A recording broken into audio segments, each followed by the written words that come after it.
Have we hit the ultimate newspeak moment in the Ontario election campaign?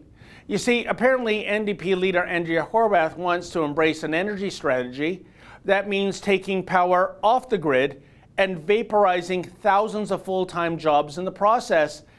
And this is all being done in order to create temporary jobs? Huh?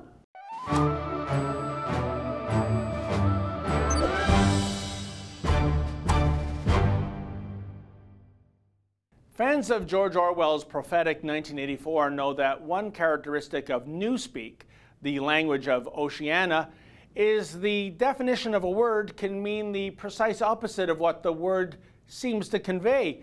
Thus, the Ministry of Truth is actually the government's propaganda department.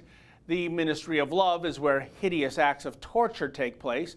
And on it goes, because newspeak is in reality double talk.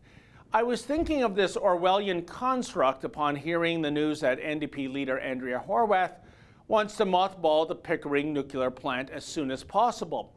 While the NDP are being vague on Pickering, DurhamRegion.com reports that the Ontario Clean Air Alliance confirmed in a press release that the NDP and the Green Party have committed to closing the Pickering nuclear station when its license expires this August. Indeed, even though there's a request before the Canadian Nuclear Safety Commission to renew the Pickering operating license for 10 years past its expiration date of this coming August 31st, Horwath apparently can't wait to see the wrecking ball come to Pickering. Being a hardcore leftist, Andrea undoubtedly has a no nukes bumper sticker right next to Save the Whales on her Volvo station wagon. Okay, I don't know if Horwath actually drives a Volvo station wagon, but it always seems to be a Volvo station wagon brandishing those sorts of bumper stickers. And should this socialist form the next government and puts Pickering out to pasture, then what? Well, PC leader Doug Ford notes the Pickering facility is responsible for 4,500 jobs across Durham Region and contributes to $600 million in savings to Ontario hydro bills. In a Toronto Sun story, the Ontario Chamber of Commerce further calculates that 7,500 jobs across Ontario depend on the continued operation of the Pickering station.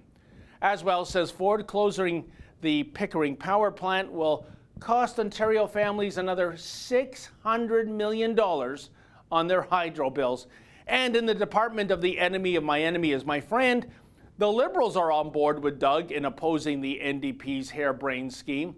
Premier Kathleen Wynne, suddenly playing the role of a fiscal conservative, says the NDP plan has, quote, implications for people's lives. It has implications for the integrity of the electricity system, end quote. Wow. And they said Jesus walking on water was a miracle.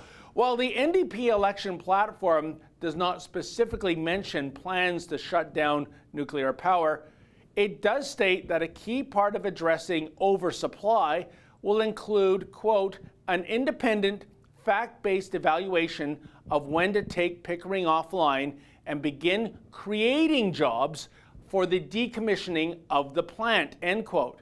You see, eradicating a power plant and the electricity it generates is good, according to the NDP, because of all those temporary demolition jobs that will be created. Yet, why do I get this terrible feeling in my gut that if this crew actually gets elected, things are going to get very dark in Ontario in more ways than one?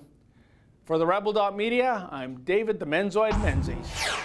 Hey folks, Saturday, June the 2nd is fast approaching. That's the date of the annual Rebel Live event in Toronto. Katie Hopkins, Sheila Gunn-Reid, John Cardillo, the big boss man, Ezra Levent, will all be there. Go to therebellive.com and buy your tickets today.